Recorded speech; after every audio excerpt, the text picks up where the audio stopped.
To Chettinad Latchu kitchen. இன்றைக்கி நம்ம பார்க்க போகிறது காளான் கிரேவி எப்படி பண்ணலாம், அது கூட நான் எப்படி செய்யலாங்கிறத பார்க்க போகிறோம். முதல்ல 3 பங்கு கோதுமை மாவு எடுத்துகிட்டு அதில் 1 பங்களவு மைதா சேர்த்துக்கலாம். நம்ம ஏன் அதிகளவு கோதுமை மாவு சேர்க்குறோன்னா, குழந்தைங்களுக்கு ப்ரிஃபர் பண்ணுறதுனால கோதுமை மாவு தான் ஜாஸ்தியாக எடுத்துருக்கோம். அதுக்கப்புறம் தண்ணி 1.5 டம்ளர் ஊற்றிட்டு அதில் உப்பு போட்டு கொஞ்சமாக சுகர் சேர்த்து 1/4 ஸ்பூன் அளவு சுகர் சேர்த்து நல்ல பபுள்ஸ் வர அளவுக்கு தண்ணி கொதிக்க விடணும்.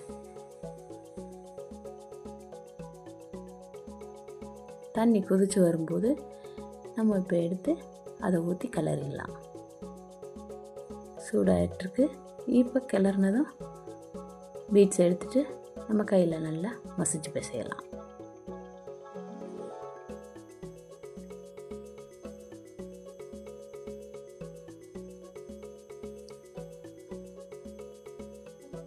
நல்லா மசிச்சு பிசைஞ்சால் தான் நமக்கு சாஃப்டாக இருக்கும் அந்த மாவு. ஸோ கையில் எவ்வளோ தூரம் அழுத்தி பிசையணுமோ பிசைஞ்சிடலாம். இப்போது 1/2 ஸ்பூன் கீ எடுத்து அதில் ஃபுல்லாக அப்ளை பண்ணிவிட்டு ஒரு 5 மினிட்ஸ் தட்டு போட்டு மூடிடலாம்.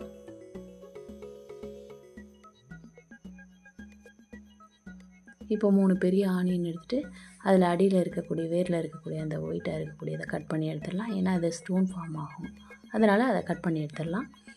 3 ஆனியன், ஒரு பெரிய தக்காளி நல்லா ரஃப்பாக சாப் பண்ணி வச்சுட்டு அதை எண்ணெயில் போட்டு பொன் வறுவலாக எடுத்துடலாம். இப்போ ஆனியன் போட்டாச்சு. போட்டு கோல்டன் ப்ரௌனில் வரும்போது எடுத்துடலாம். அதை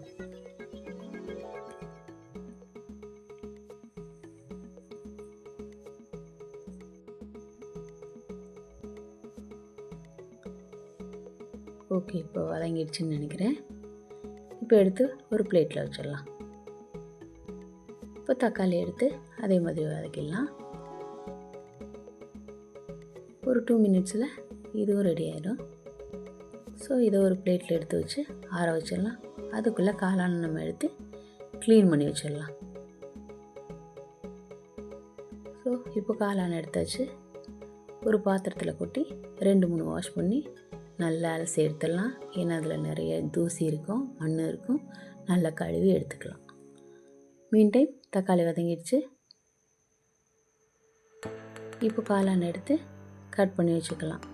நமக்கு சின்னதாக வேணால் சின்னதாக கட் பண்ணிக்கலாம், பெருசாக வேணால் பெரிய பீஸாக கட் பண்ணிக்கலாம். ஓகே, இப்போ ஆறிடுச்சு. வெங்காயம் தக்காளி எடுத்து இப்போ மிக்ஸி ஜாரில் போட்டு அரைச்சிக்கலாம். இப்போ பெப்பர் எடுத்து இன்னொரு கடாயில் எடுத்து போட்டுக்கலாம். இப்போ நல்லா பொரிஞ்சு வந்துட்டுருக்கு. இதை இறக்கி வச்சுட்டு வெங்காயம் தக்காளியை மிக்ஸி ஜாரில் போட்டு நம்ம அரைச்சிக்கலாம்.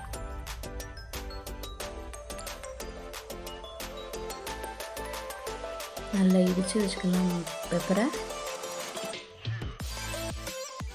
நல்லா பொடியாச்சு.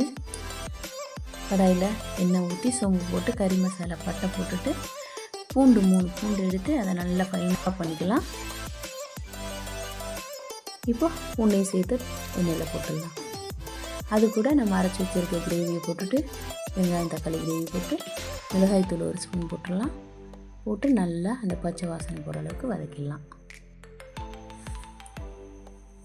இது வீட்டு மிளகாய்த்தூள். கரம் மசாலா ஒரு 1/4 ஸ்பூன். இது நான் வீட்டில் ரெடி பண்ண மசாலா.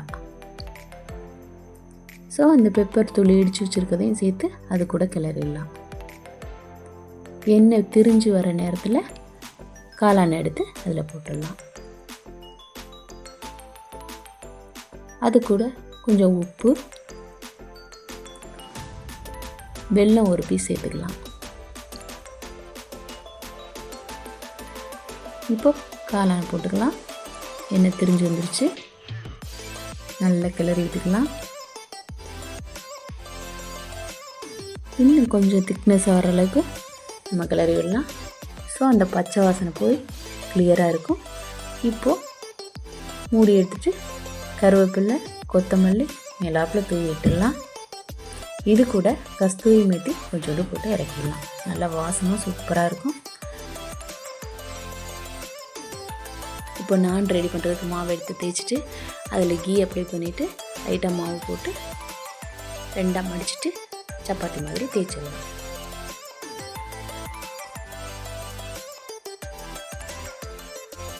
நல்ல ட்ரையாங்கிள் ஷேப்பில் தேய்ச்சிடலாம். இப்போ கீ தடவி டவாவில் போட்டுடலாம். இப்போ பாருங்கள், பபுள்ஸ் நல்லா கிளம்பி வருது. ஸோ பார்க்கவே அழகாக இருக்குது, சாஃப்டாகவும் இருக்கும் நம்ம சாப்பிடும்போது. ஸோ இது மேலே லைட்டாக கீ அப்ளை பண்ணி எடுத்துடலாம். இது மாதிரியான வீடியோஸ் நிறைய பார்க்கணுன்னா எங்கள் பயோவில் போய் பாருங்கள். நான் ரெடி ஆயிடுச்சு. காளான் கிரேவியும் ரெடியாக இருக்குது. இப்போ சாப்பிட்லாமா?